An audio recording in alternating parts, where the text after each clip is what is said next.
This episode's brought to you by Affordable Drill Towers. Founded in 2016 by our good friend Steve Sanguidoce, a retired Houston, Texas firefighter, the Affordable Drill Tower was designed and built with functionality and versatility in mind for any training ground. As a standalone training tower or an add-on to an existing burn building or Connex setup, the Affordable Drill Tower packs a massive punch at an affordable price tag. With over 50 towers across the country, from Massachusetts to California, Montana to Texas, professionally engineered, NFPA and ISO compliant, the Affordable Drill Towers brings the versatility to your training ground. From Main Street USA, the small town fire company in their back parking lot, to the training grounds of the largest metropolitan fire academy, the Affordable Drill Tower fits the bill for price and functionality. Check them out at affordabledrilltowers.com. And two things I like to talk about also when talking about our friends over at Affordable Drill Towers. One, their customized training program. They have the ability to bring some of the best talent from across the country to your home turf after the install of the Affordable Drill Tower. Designing a customized training program for you and your department, Steve will facilitate some of the biggest and brightest names of the American Fire Service to come in and work with you and your department. And secondly, and I think most important, is Steve's belief in need over greed. The Affordable Drill Tower company gives back to not-for-profits that support organizations in the American Fire Service. Organizations such as the Joey D Foundation, which is near and dear to Steve Sanguidoce's heart, as well as many other not-for-profits that he takes a part of. He takes great pride in providing funding for organizations that push this job forward. So check them out, Steve and Dennis over at Affordable Drill Towers. Send them an email at info@affordabledrilltowers.com. Check them out on social media, and their YouTube page is kicking butt with great information, training nuggets, and information about their towers. So check them out, Affordable Drill Towers, and let them know Jeremy over at National Fire Radio sent you.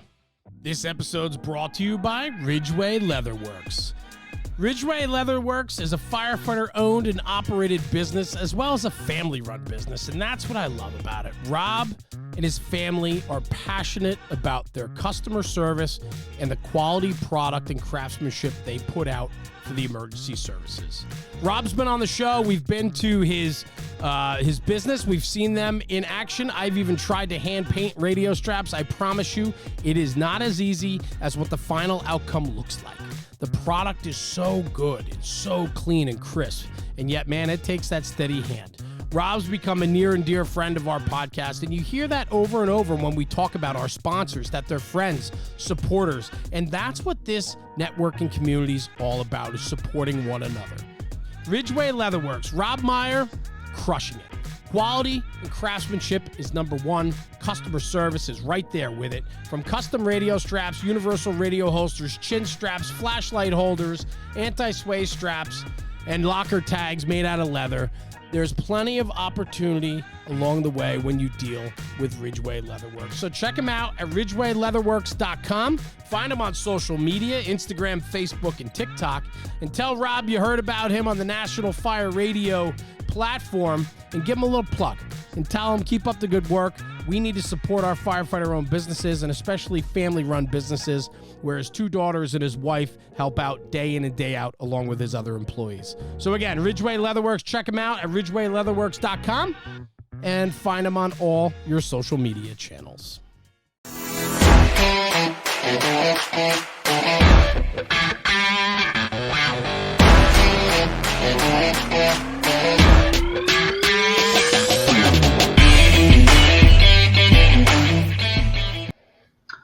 Hey everybody, it's Rob, National Fire Radio, here with the gospel. We're bringing it back, and I've got a rock star of a first guest with the relaunch of this podcast, the one and only from the Fire Inside blog, Battalion Chief of West Columbia Fire Department in South Carolina, Marc Aloan. Marc, what is going on?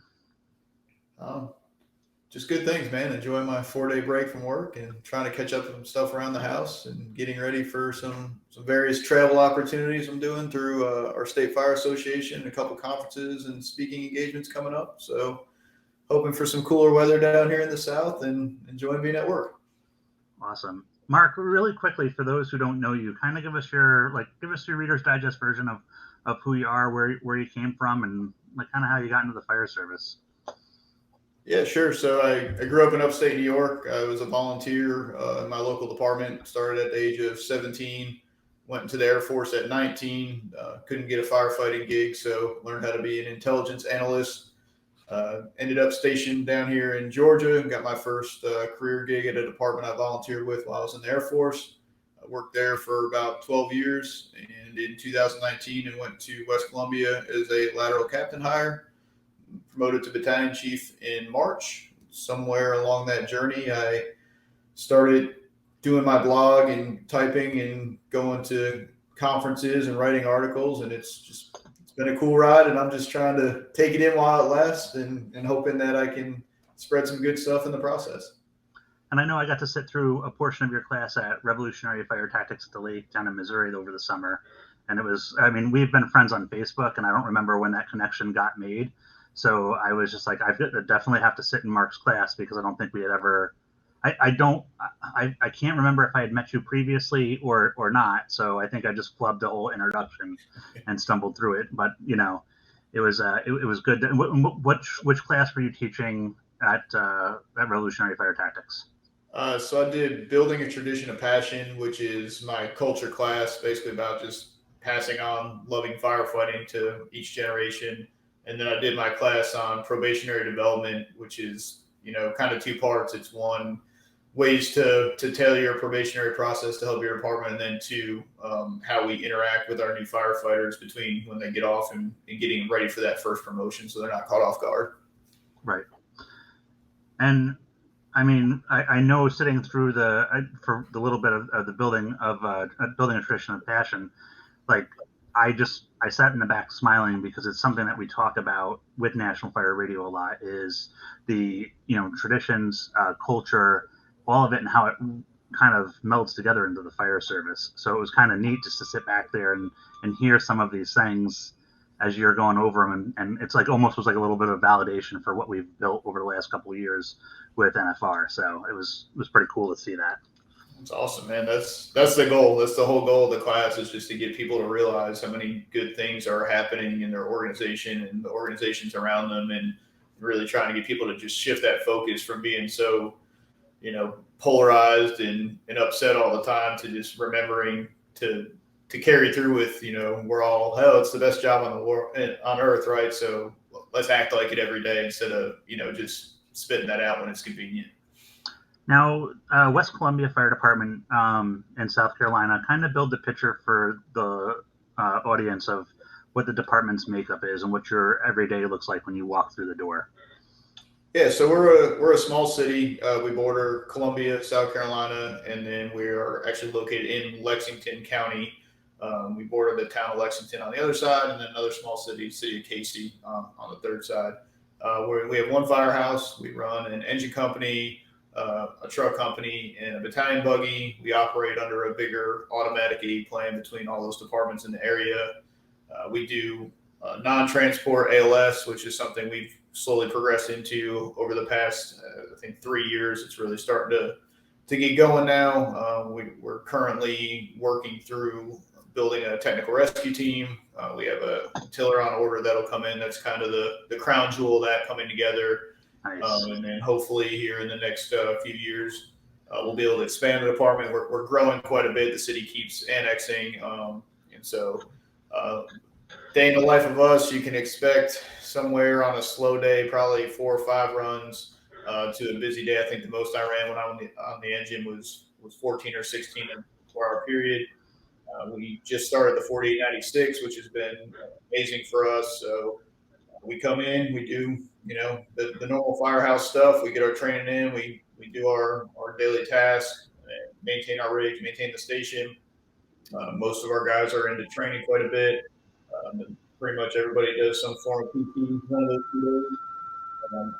And we just run our calls, man. It's a good place to work. It's growing. It's come a long way in the 4 years I've been there, and then from the history lessons I get even more since then. So a lot of guys that they want to be there, they want to run calls, they want to do work, and you know, that's what else can you ask for?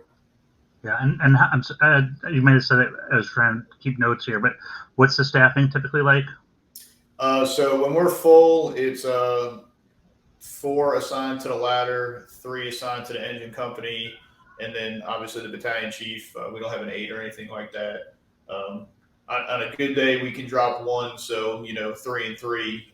But obviously, with the recruitment and retention issues that everybody's having right now, there are some days we fall below that, but that's our goal, is to be no less than 3 on the engine, 3 on the truck, and have the battalion in service. Right. So with that being said, Mark, my own recent history, I've taken over as a training captain in my own department. It's become, I don't want to say a passion, because I feel that might be overselling it a bit, but it's my responsibility now. And there wasn't things that were really laid out in front of us to do this. So I had to kind of build up, in the last couple months, my own training program and kind of get things going. And it sparked this interest inside of me of hey, what are people passionate about in training, and what does training look like? Because everybody's got an idea in their head. And some people have grandiose ideas. Some people have, they're a PowerPoint or target solutions would be they're yeah, that's great. But there's some kind of compromise in the middle. And for you, how do you manage that training aspect of being when you were on the line as a captain before getting promoted? I don't know if that's changed for you in getting the and being involved in training, but what does that mindset look like for you, especially with a smaller department with the manpower and everything? Yeah, I think something to hit on first is kind of what you just said with you becoming a training captain. Is I found early on that you got a lot of people get linked a training person just because you like doing stuff, just because you like doing the job. And I wouldn't consider myself a training person. I'm like you. I think that there's classroom stuff, which is education to me, and then I think training is more the traditional drill that you got in the volunteer service, where you go out and actually put firefighting skills together with our equipment. And I think a lot of people get labeled as, like I said, training people simply because they like going out and drilling. And those are actually what your role is as a training captain to me is way different than what the average company officer or firefighter is doing for, quote unquote, training every shift. So I think the big thing for me, especially at the company level, is distinguishing the difference between what a training requirement is and what training is needed for your company. And I'm not going to knock training requirements, because that's not, it's not a bad thing. But I think these days, if it doesn't translate to an ISO hour or a accreditation hour or whatever, people kind of snub away from it. It's what's on the training calendar. What do we need to do to make sure we're compliant? And unfortunately, the side effect of that is that we hit this broad range of skills throughout the year, but we don't really focus on what is your company good at and what are they not good at. And, in years past, we had the specialty companies. We had truck companies that were truck companies, engine companies that were engine companies, rescue companies. And the way the fire service has shifted to all hazards, we're asking everybody on every piece to do all those things at the expense of being specific in those trainings. So I think for me, my approach was basically that, especially when I was a captain, and in a little bit I'll get how that shifted in the battalion role. But as a line officer on a company, I felt it was the department's responsibility to, hey, this is what your training hours have to be for the year. It was their job to track them. My job as a company officer was to make sure that, what are the strengths and weaknesses of my company? What are we good at? What are we not good at? And then kind of trying to figure out, how does that fit into what our normal call line is? And how does that fit into the calls we're going to run by ourselves versus the calls we're going to have help on? So, for example, as an engine company, we run med calls. So can we do CPR effectively? Do we know what our protocols are? We're going to run fire calls. We're going to run single company fire calls. We're going to run multiple company fire calls. So how are we at pulling a line? Do we know what line to pull? Do we know how to estimate a stretch? Do we know our district? And, if we get into something with a little rescue component to it, there's a rescue truck coming to me. There's a truck company coming to me. So we're more of a support for the support company at that point. So are we good at, doing the medical care inside the vehicle? Are we pulling safety lines, things like that? And I think if you can focus on that stuff from the company level, it does two things. One, it makes sure that your company is the best company they can be at the things they're tasked with. But two, it also kind of simplifies what your training program is. It kind of helps you focus your efforts on what to pick and choose for your daily trainings, and you're not just kind of out there in the universe of firefighting trying to figure out what works and what doesn't and what's important and what's not, because you're going to figure that out on your daily calls. And I've always been in the mindset of I think you really got to focus on your bread and butter stuff. I think that you can go out there and train every day for the once in a career call, but it's not it's just not realistic to me to make that your priority. The other side of that to me is that I think those once in a career calls tend to have more time to them, to figure things out as a group. It's going to have more resources. It's very rare that you're going to have a single company of 3 or 4 people show up at this, giant, sophisticated multi-alarm fire or crazy and, rescue type, high angle crane rescue. That's not how it plays out, but we have people that want to focus on that stuff all the time. I just don't think that's the way to be. I think focus on your bread and butter, train together as a department, or if it's a regional team or something for those bigger calls. And, you just got to find the balance, and that balance is not always 50-50. Sometimes that balance is 10%, high risk, low frequency, and 90%, what we do every day. Yeah, I couldn't agree more. And I think that when I was a company officer, it was like my focus was always on sharpening the edge of the company. And like for my district, it's 2 engines in a truck that we cross staff with 2 BLS ambulances. And at the time, there was 6 on during the daytime, and then we dropped to 4 at night. But it was always like my biggest concern was pulling a line, bringing that line to where it needed to be, and then quickly and efficiently masking up, because I knew with the manpower, I don't want to say the shift, but like when that snap happens, at the line of scrimmage, we had a very limited amount of people and we had to do several things quickly. So everything I focused on was to sharpen that edge of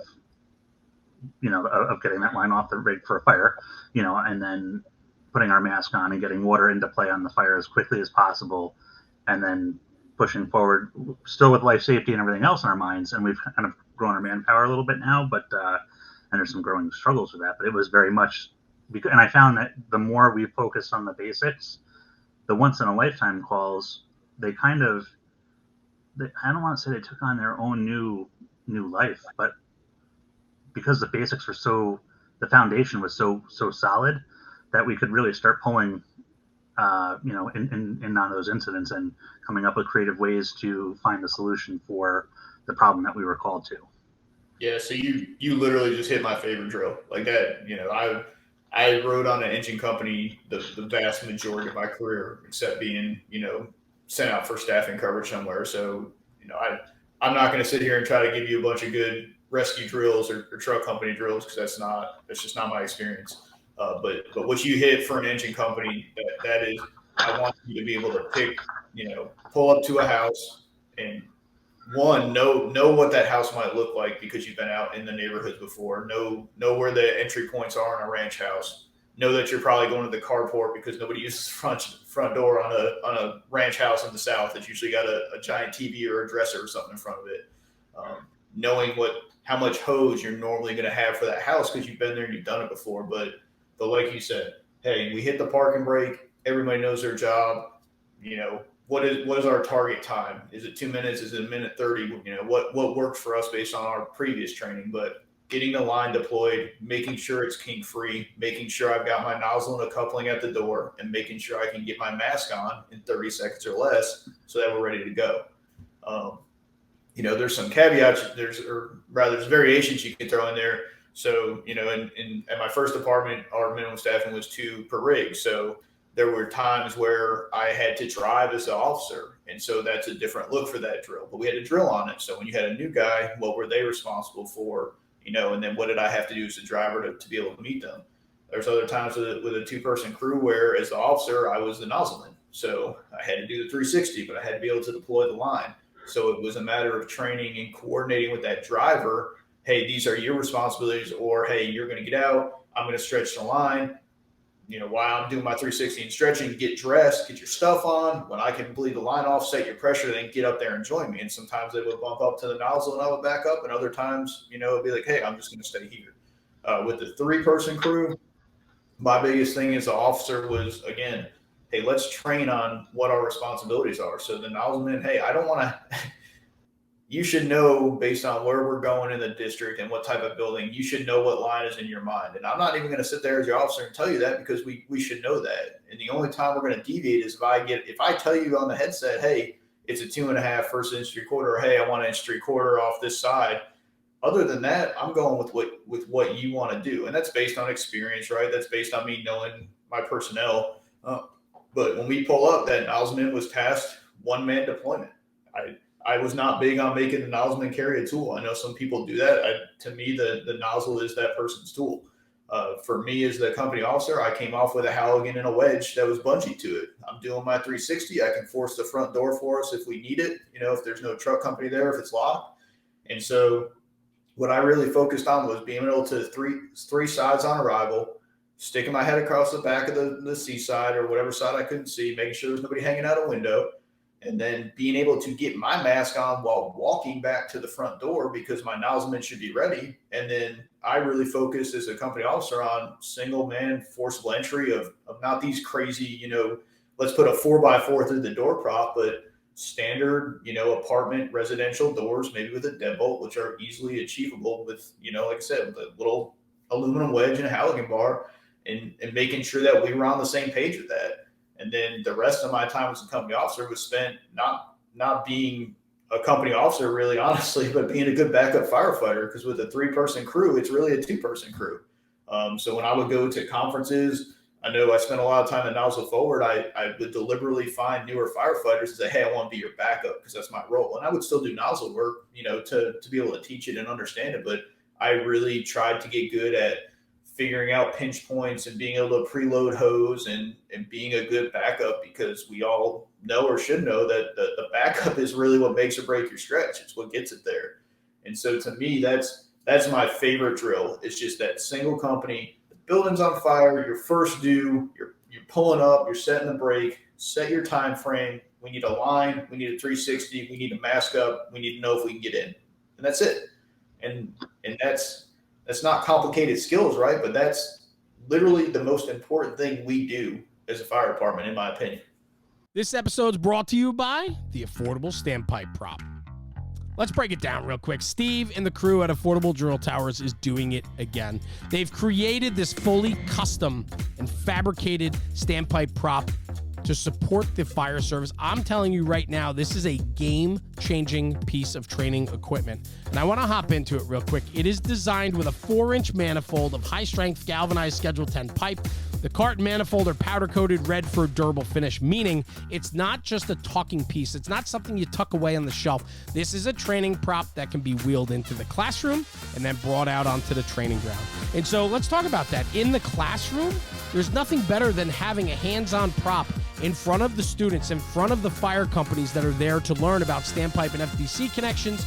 Having that prop in the classroom allows for a great instructional lecture. And then from there, take the standpipe theory and translate it to the training grounds. You could wheel the cart out that's on casters, you wheel it out into the parking lot, and that same training prop that you just used hands-on in the classroom can now be used hands-on on the training ground by pumping into it and flowing out of it.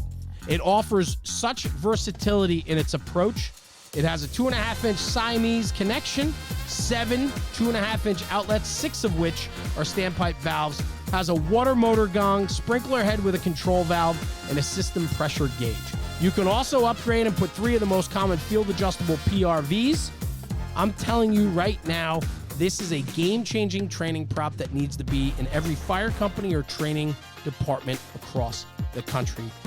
Reach out to Steve and the crew, info@affordabledrilltowers.com. Ask for a demo, ask for information, or check them out on social media and YouTube. There's plenty of content out there that shows you exactly what the affordable standpipe prop can do for you. This episode's brought to you by Taylor's Tins. Taylor and his crew at Taylor's Tins have been manufacturing aluminum helmet fronts since 2017. With over 200,000 tins in the market, they are a leader in the helmet front space. Custom design, one-offs to department orders, they can turn them around within 24 to 48 hours. Customer service is what they pride themselves on, and they provide nothing but top-shelf product and service to their customers. Check them out at taylorstins.com and check out their full line of product offering. They've always been a very strong supporter since day one with the National Fire Radio podcast and platform, and Taylor and his crew have become dear friends of ours, and we appreciate the support. And at checkout, for a little extra bonus, use coupon code NFR Sent Me. That's NFR Sent Me for a discount on your order. Exclusions do apply. Anyway, check out taylorstins.com for the latest and greatest offerings from Taylor and his crew. And in the words of Taylor, stop burning up leather.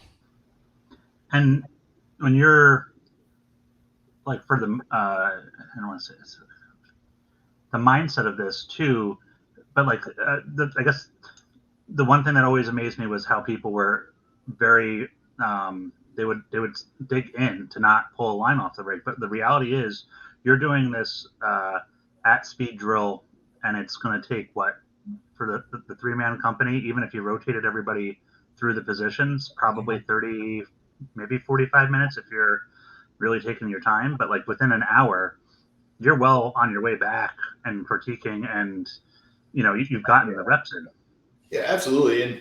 And something I found too is that when you set out to train for a certain number of hours, that it kind of screws your training up to begin with, because that's all. We're going to be out here for an hour. Oh, we got to be out here for 4 hours. Now we're going to be out there till we get it right. If that takes 1 evolution or 10 evolutions, I really don't care, and if you're a professional and you're about what we do, it should be fun to some degree. Now I get it. Like, it's tiring, it's labor and stuff, but what most people find is that as everybody at that training evolution is on the same page, it's fun. It's when you have people that don't want to be there and they're trying to sabotage it, or they're not pulling their weight.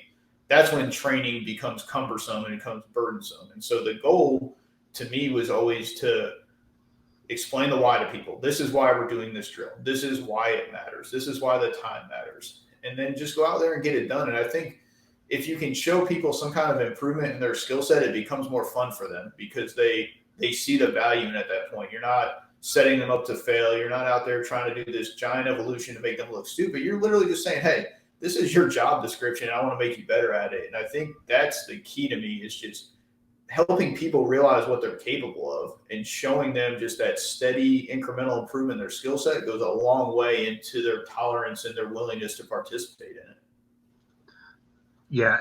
And it totally, like, there's so much to unpack there, but that like coming back to the crew and like being able to point out that improvement. And then like, so we just, I think you and I were discussing on the phone the other day, like how we've, at my job, we've stretched a lot of hose in the last couple months, and we've done a lot of training, and we've had 2 incidents in a vacant factory, and we have stretched a 400-foot line to the seat of the fire every time.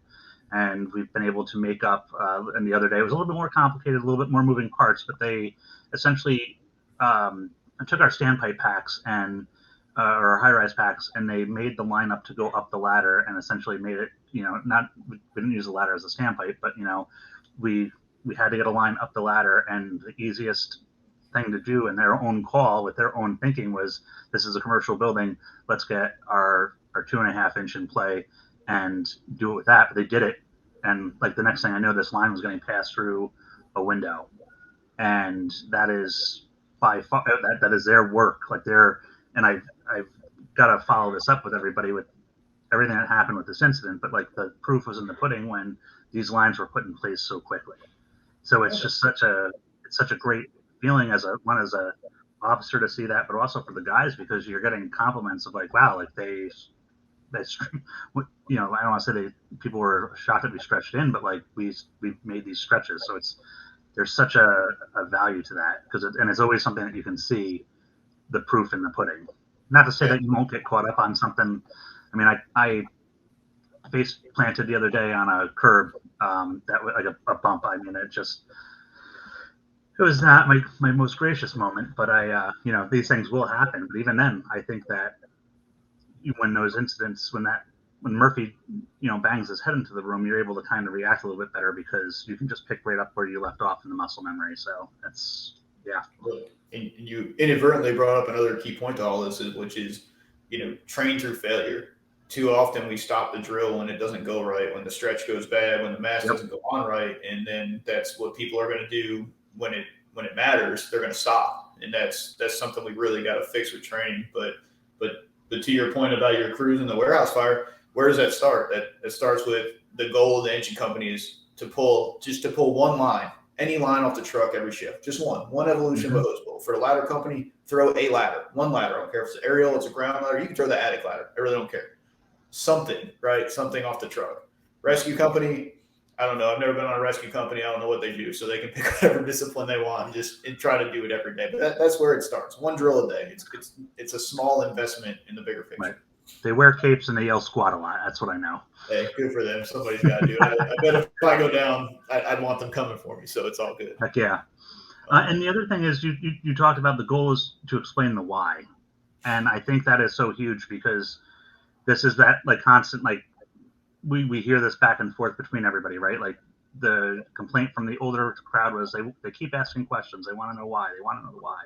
But it's so important because we explain the why and we lay that, like it goes back to that foundation. And now, like, because the younger firefighters, they're not asking to be annoying.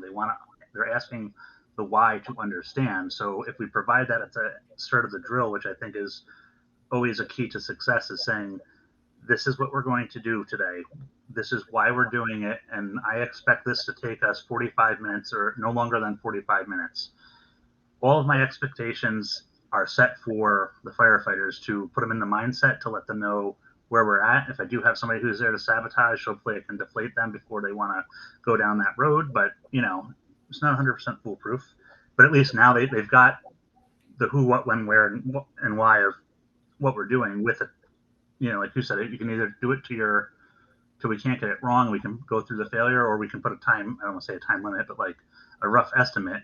And typically everybody has been very, very receptive to that. And I think that's just, I'm just happy that you brought up the goal is to explain the why.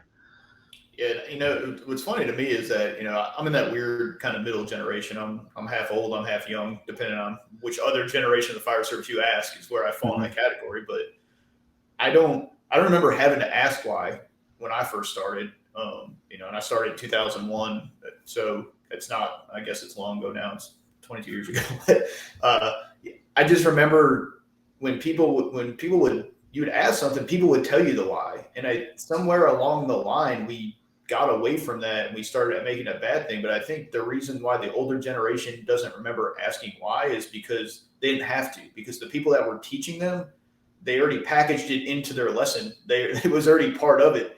And I think somewhere is we've kind of deviated from that old school training mentality to get more of these requirements and a lot of this, like you said, a lot of the book stuff, and that's become the focus versus the why. And luckily to me, there's a resurgence right now of teachers and instructors and great people that are much smarter, much better teachers than I am that are able to bring that back. And so to me, that whole why conversation is null and void, because firefighters have always asked why. It's just, to me, it's a change in the teachers and the instructors and the company officers. It's not a change in the firefighter. I don't believe that for a minute. I can't get there. Yeah. Going back to your favorite drill of this engine company operation, for people who are out there that are going to try to tackle this, and they want to bring this drill and they're listening to this, like, what are some of the tips, tricks, and hacks that you can kind of go over of some of the things to look for when you're doing this drill and you want to set things off on the right foot? Yeah, for sure. So I think number one is understanding your department and your administration and what you are able to do and not able to do, because it is different depending on where you go.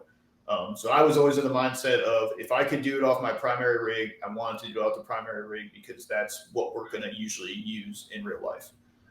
Having said that, you got to have some kind of, realization that if you're going to be in service while you do this, you don't need to dump every hose bed on the truck to do your drill. That's a recipe for disaster. So yes, I try to keep in service single company training to one line, possibly two if you're going to pull the bumper, because at some point the operator needs to pump different lines and stuff, but we're getting kind of way further down the road. So I would say just that single company drill, one cross lay, If you're not able to do that because of your resources or because your department won't let you, if you have a reserve rig, that's the next best thing. If you don't have access to that, it's really cheap to go buy some 2x4s and some plywood. As a matter of fact, if you go to some building supply stores in your district, they'll probably donate you some of the stuff nobody wants because it's warped and stuff or it's got water damage. And just measure your hose tray and build you your own prop. And I'm sure you have spare hose somewhere, either in your compartment or on a rack in your house, and throw a 200, 300 foot pre-connect together and go out and stretch it. So that's number one. The same thing true. I mean, if you're short staffed, you probably got some spare air packs, either in a reserve rig or at the station or even in your back seat. If you got a 6-person cab and there's just 2 of you on it, you got spare air packs to use. So use those instead of, the air pack you're going to put on if you guys go get a fire. So those would be the 2 big ones, just as far as, what to use. The parking lot is fine. The fire station is fine. But the gold standard to me is to go out in your community and either find some abandoned buildings or even some occupied stuff. I've had really good luck with going to new construction that isn't, roughed in yet. It's just there's no drywall on them. It's just framing and stretching through that, because you're not going to hurt anything. It's just wood. You can't hurt it. Going to apartment buildings, just go talk to the manager. Hey, we were going to come out today and see, what we're capable of doing. So if your building catches on fire, we're better prepared. What are they going to say? No. I mean, I guess they could, but nobody's saying no to that. And you're respectful about it. The citizens come out. Is everything okay? Yeah, we're just training. That's another good thing.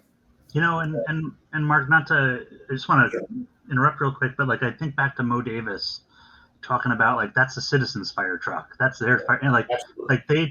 And Mo is such a genius when it comes to that mindset, because when we've been out doing that, that's as the guys are stretching the line, my job as a company officer was to be that intermediary between the citizens and the fire department, and say, no, this is what we're doing, because and to overemphasize, we're your fire department, that's your fire truck, we're your firefighters, and we're making sure that, God forbid there's an incident here, we're going to be capable. And typically I'd get, do you want to do our house next? And we could, it's just, and how do you very difficult to say no in that situation. Yeah, right. The way I kind of try to phrase it is that you don't work in the firehouse, you work in your district. So get the hell out of the firehouse, get in the district. Another one that works out well sometimes, if you can get on your realtor.com and figure out what houses are for sale. Not everybody lives in their house while they sell it. So go find some houses that are on the market that are unoccupied. And again, don't mess up their landscaping and don't be banging stuff around, screwing up their paint, but you can respectfully do it. And if they got a problem and they complain, then you simply say, hey, I'm sorry, we're just trying to get better. We won't do it again. And, so sometimes you're going to get slapped on the wrist, and that's okay. That's kind of part of it to me. Mm-hmm. And then I guess the other things to me are, we kind of touched on it earlier, the mask up component, get to where you can do it with gloves on. That's a process. Start with just a mask and gloves and a hood, and be able to feel your hood, then put your coat on, start trying to do it that way. Slowly work your way up to the air pack. Figure out what works for you, whether you're going to put your helmet, over your arm, if you're going to flip it back over your neck. Everybody's different. And you might find out that you need a different chin strap or you need gloves that fit better. Well, something that really worked for me as far as estimating the stretch that I tried to incorporate subconsciously into my 360 was that go out there and take a measuring wheel and measure off your stride for a few strides. So what I figured out is my stride's about 2.5 feet. So every 1-2 is 5 feet. That makes the math real easy. When you get out there, how many steps that day. Okay, cool. Double it. That's how far I walked. And that's a good way to start figuring out how big the house is. Start learning landmarks. If you're in a city that has, power poles that are spaced fairly normally, how far is it in between them? That's a good gauge. How much of the average block does a house take up? How, most communities, they're fairly similar in size. Something I took out of Nozzle Forward from Aaron Fields that really hit home for me is, a building's either longer than wide, deeper, wider, deeper, or it's a square. And so all you really need on a building is the longest side, and you're not going to use any more hose inside that building than that number for the most part. And so I think as far as that goes, that's it. And then just knowing your truck, know how to pull line. And the only way you're going to learn that is to pull line. And, I've loaded cross lays by myself before. I mean, you're really only limited by your imagination and your work ethic. Other than that, I mean, you can do so much stuff as a single company, especially when you're just doing a fundamental drill like that. And it's kind of a good segue too. I just want to hit it because I know we're running short on time, but you kind of asked, as a battalion chief, how has that changed for me, with that drill? So what I've tried to start doing with our guys as the battalion chief is that I came to realize the worst thing you can do as a battalion chief is get on the radio too early and start asking for a progress report. They're not even stretched yet, and I'm already on the mic. What do you got? What do you got? And it's because time goes by in different increments when you're on the fire ground versus you're in the car, trying to watch out the windshield. And so what I came to the conclusion of was that I needed to know how long it took people to do things, because I could start tracking for myself. Hey, if I assign you to go ladder the Charlie side, how long does that usually take you? Well, I have no concept of that if we don't go on a bunch of fires, but I can get a concept for that by going to training with you. Same thing with stretching a line, same thing with masking up. So what I have done with my crews is that on our second day of our 48, somewhere about 9 or 10 in the morning, we go out in the bay. We all, including myself, we get together and we do mask up drills in the bay for, it's usually 5 to 20 minutes. It really just depends what the guys want to do that day and how it goes.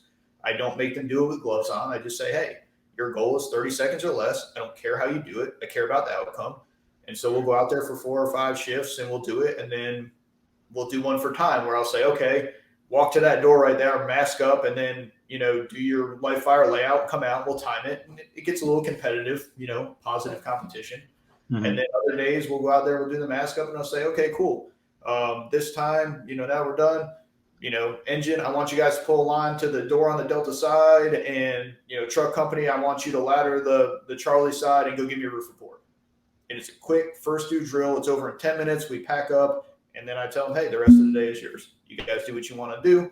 It keeps me in the loop. It keeps my skills up. It lets me put eyes on my guys and see how they're doing, what they're doing, and it gives me that time component for when I'm in the car trying to figure out, hey, have they been after this too long? Do I need to say something, or is it time to call yet? Or then, the parking brake hits, you're not giving me a can report, right? You got to get out of the rig first. And so to me, that's kind of how it changes a battalion chief on that smaller level. And then the flip side of that for me is just trying to make sure the training's getting done and making sure that I try not to go out for the entire drill when they do their company drills. My captains need to be captains, but I try to at least go out there for part of it, either in the beginning, the middle, or the end, and just kind of observe what's going on, see what they're teaching, make sure, what they're teaching is, current, and just see how their guys are doing. Then I go disappear so they can be the guys without me around. And so far, I've been a battalion chief, like I said, 6 months. So far, so good. I've seen the progress. I've seen people buy into it. And I feel like I know what they're going to do much better because I invest that time. Well, and it's good for them to see you, like you said, to the extent, but like I've always enjoyed, like my current fire chief, we had done some stuff with our high-rise packs, and he had come out like geared up to take part. So he had a understanding of the new equipment, and the guys ate that up because he was engaged with us. So it was, that's a great, I'm a big fan of it. I give you 2 thumbs up on that. So for what it's worth, I'll buy a cup of coffee as well. In our system too, our second new chief becomes the safety officer. Normally, if you're a third or later chief, you're probably getting a division or a group or something. So I still need to be able to do those skills. If something goes wrong, like you still need to be able to function. So it's as much for them as it is for me, because I'm here to tell you, again, I'm probably one of the shortest tenured chiefs you'll have on your show. And man, those skills, they deteriorate quick when you're not doing it every day. You don't realize how many reps you get in just in the course of running a normal shift on the truck versus once you come off of it. Yeah, I think that's one of I moved to days, and I'm thankful for the overtime shifts that I can work, because they humble me and at the same time get me back in the game with the men and women to see how we're doing, because there's a difference. Like, and it's now more so than ever, I have to be on top of myself to maintain skills, because it's very easy to sit in this chair, do the work at the desk, and then implement the training, and then come back and document, and not like, jumping on the rig and running calls is still an important part of that. So yeah, it's because it happens, and we're small departments, and I think that's the other thing. That's why I'm enjoying these conversations, because the majority of departments in the United States are not large departments. So like like I can come back on the second alarm and I could be assisting the chief, I could be the safety officer, I could be on division, or I could just be doing work, because we've got to fill the gaps where they are. So, Mark, sure. this has been awesome. I thank you so much for doing this. Where as we wrap up here, where can people find you? So I'm gonna throw you one more thing. It just popped in my head. Oh yeah. I'll go for you. All right, I'm good. Yeah. Record your drills. I don't know. I'm not going to get into the whole helmet cam and GoPro debate on the department level, but training wise, if you really want to sell training, you really want to get better, the clock that comes with those recordings will really let you know. You can think you did a great drill, and then you watch that video and you're like, man, I didn't do a good job. So really, that's what ties it all together to me. And that also gives you that benchmark for improvement going down the road is, hey, we started at this number and now we're, this many days into it. Look how much better we're doing. Look how much cleaner it is. Look how much faster. So as far as I go, the Fire Inside on Facebook and Instagram. Let's see, my website is thefireinside.org. I haven't really done much with it. I took this new position and it's kind of taken me away a little bit, obviously, as I learned my new role and kind of get comfortable. Something had to, take a back seat a little bit. So not as much writing as usual, but it's still there on a pretty regular basis. If you're going to Firehouse Expo this year, I will be there. I'm doing a round table with some other chief officers on the 28th on the big floor. And then on the 29th at 8 a.m., I'll be doing my short staffing class, which is called the Hat Dance, Realities of the Short Staff Company Officer. I got a couple other local things coming up. I'm doing Upstate Fire Conference. I'm part of a round table, which is going to be in Greenville, South Carolina in October. There's another one coming out. I think the announcement will come out today for something I'm doing locally up in the Columbia area. And then got my first nod for FDIC in 2024. So if you're Congratulations. There, man, thank you. I'm so stoked. So if you're there, come catch the class. If there's, there's a million good instructors, if nothing else, I love, kind of like you and I, man, I don't know how we cross paths, but I go to these things and I get to put names with faces and, have a drink and have a bite to eat with these people. So if nothing else, if you're up there, cool. And then I think that's it for right now. I love coming out to departments. I love doing classes for the conferences. I really love going into individual departments. So it's a different conversation. It's a different feel. And so if I can help your department out with that, I'm more than happy to. I'm also part of the Rust Belt Jakes cadre, which is a bunch of guys. We do some engine company stuff, primarily, driver skills and hose pulls and stuff like that. Just kind of paying it forward and putting out some information that we learned from a bunch of other people who are much smarter and better at it than us, but we do it nonetheless. Well, Mark, thank you, Chief. I appreciate just taking the time this afternoon to sit down with me and talk about this stuff. So with that being said, we will see you guys later. Stick around for a minute, Mark. This is Rob, the Gospel National Fire Radio, Marc Aloan, West Columbia Fire Department, the Fire Inside blog. Check him out. If you're going to Firehouse Expo, check out his class. Also, check out the roundtable because I'm sure that's going to be interesting. And then we'll see him at FDIC. And for my folks up in the Greenville area, make sure you guys check him out when he's up there in October. This is Rob, National Fire Radio.